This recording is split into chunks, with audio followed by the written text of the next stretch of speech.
The Rocking Owl Show. What is indie music? Meaning, history and examples. What is indie music? The indie genre has had various iterations to its meaning over the last few decades. Because of how loosely the term is used to describe a whole umbrella of subgenres, it can seem quite ambiguous. But at its core, indie retains its essence. It is independent. Independent of the mainstream record labels and popular musical sensibilities. The former indicates that indie music is generally self-produced, with no financial backing from major studios. The latter indicates that there is a niche consumer of this type of music.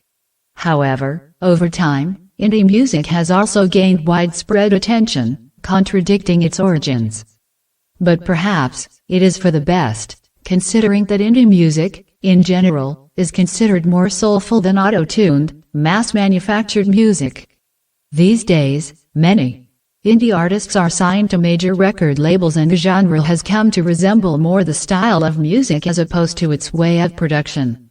The popular indie musicians of today, like Hozier, Alt J, Mumford & Sons, Bon Iver, Sufjan Stevens, etc., are rarely indie in the true sense. A brief history of indie music. Indie music traces its roots to the 1970s with DIY punk ethic. Record companies refused to sign many artists who pushed the boundaries of conventional pop music as their nonconformist approach was thought to be unprofitable. But industry giants' rejects were music lovers' new fodder. These alternative artists were considered stimulating antidotes to the mainstream formulaic music by budding indie fan clubs everywhere. They were soon considered misfits of music. Sex Pistols took the young adult crowd by storm with their anarchic sensibility, which often trapped them in instances of bad publicity. The 70s also saw the rise of Tony Wilson's Factory Records, Chris Parry's Fiction, and Jeff Travis's Rough Trade. Their aesthetics were dark, intense, rhythm-centric, and heavy. The 80s introduced us to the beloved The Smiths, who came to typify indie culture. Their albums The Queen is Dead and Meat is Murder set the benchmark for music with socio-cultural significance. As indie music's recognition grew, the world witnessed the birth of several independent record labels catering solely to these offbeat musicians, allowing artists creative control over their material. Some of the earliest indie record labels are Def Jam, Tommy Boy, Two Tone, and Death Row. The 80s ushered in the golden age of indie music. The 80s also brought in the age of Nirvana, who though signed as an independent band with Sub Pop, soon moved to DGC, a subsidiary of Universal in 1990. This set in motion increasing commercialization of indie music in the mid-1990s. Artists like Blur, Pulp, and Oasis achieved unprecedented global success.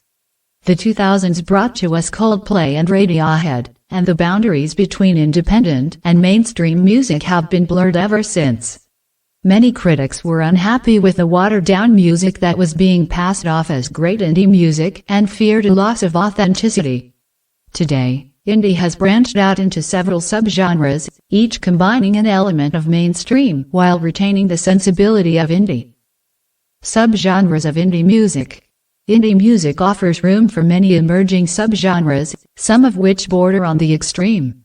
Out of the many amusing ones like math rock, post-rock, shoegaze, chillwave, freak folk, Nintendo core, folktronica, etc., here are our top 6 picks.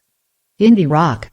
Indie rock or independent rock is sometimes also called college rock because many of the earliest indie rock bands like R.E.M., The Stone Roses, and 10,000 Maniacs gained acclaim on campus radio stations.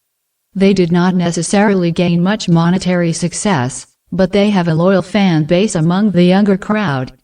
Today, there are different subgenres even within indie rock music, like lo-fi, freak folk, twee pop, etc. Some of the most popular indie rock musicians and bands include Arctic Monkeys, Pixies, The Stroke, Pavement, Modest Mouse, Interpol, Arcade Fire, The Smiths, Sonic Youth, Radiohead, etc.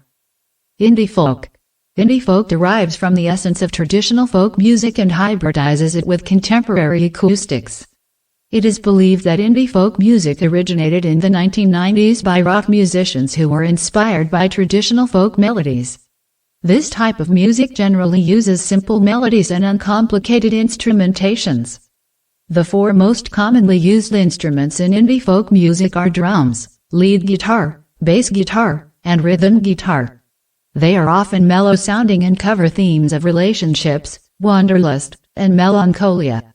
Some of the most famous indie folk musicians today are the Lumineers, of Monsters and Men, Hozier, Xavier Rudd, Bon Iver, The Shins, Sons of the East, Ben Howard, Damien Rice, etc. Indie rap. Indie rap and underground hip-hop are sometimes used synonymously. It encompasses the work of any hip-hop artist or rapper that is produced outside of mainstream hip-hop. This type of music often has challenging lyrics that cover socially conscious, anti-commercial, or positive messages. Indie rap takes an unconventional approach that lacks studio polish.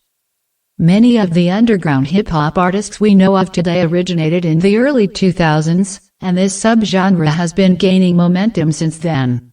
Some of the most renowned artists under this category are On So Cold, Artuk Baby, Curtis Roach, Glockstar Demi, Armani White, D The Fleaist, etc. Indie R&B. Indie R&B have been a driving force in the indie world for the last few years. Several artists such as The Weeknd, Miguel, Frank Ocean, Jessie Ware, Fka Twins, Sam Smith, etc. brought this subgenre into popular consciousness. Most of the indie R&B artists are from the US and the UK. The term indie R&B was once used to describe neo-soul artists such as Aaliyah, Maxwell, D'Angelo, and Erykah Badu. Indie R&B is a subgenre of R&B, which includes others such as alt R&B, experimental R&B, emo R&B, hipster R&B, etc. It is considered more progressive and diverse than mainstream R&B. Indie electronica.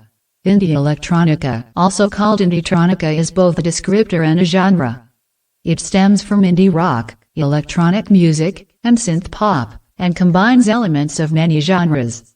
It first began in the early 90s and used instruments such as drum machines, synths, and digital audio workstations. BBC Radiotronics Workshop also popularized this subgenre by introducing it by working with artists like Pink Floyd, Brian Jones, Jimmy Page, Jeff Beck, Jimi Hendrix, etc. The sounds that were created in the workshop have since been sampled by several contemporary indie electronica artists. Indie synth pop. Indie synth pop gained popularity in the 1970s during the indie new wave movement. Indie synth pop songs combine lively bass, upbeat vibes, full vocals, and dreamy pads. Here, the dominant musical instrument is the synthesizer, which is often also featured in alternative rock, electronic, and disco music. Some of the most well-known indie synth pop artists are Tame Impala, Neon Indian, The 1975, My Bloody Valentine, Zuzu, Passion Pit, Devo, MGMT, etc. I hope you found this podcast informative. If you have any comments about this or the other episodes, please comment where available. I'll be looking forward to reading them. You can find this podcast on your favorite apps. This podcast can also be seen on my YouTube channel. The link is in the description below. Until next time, goodbye everybody. The Rockin' L Show.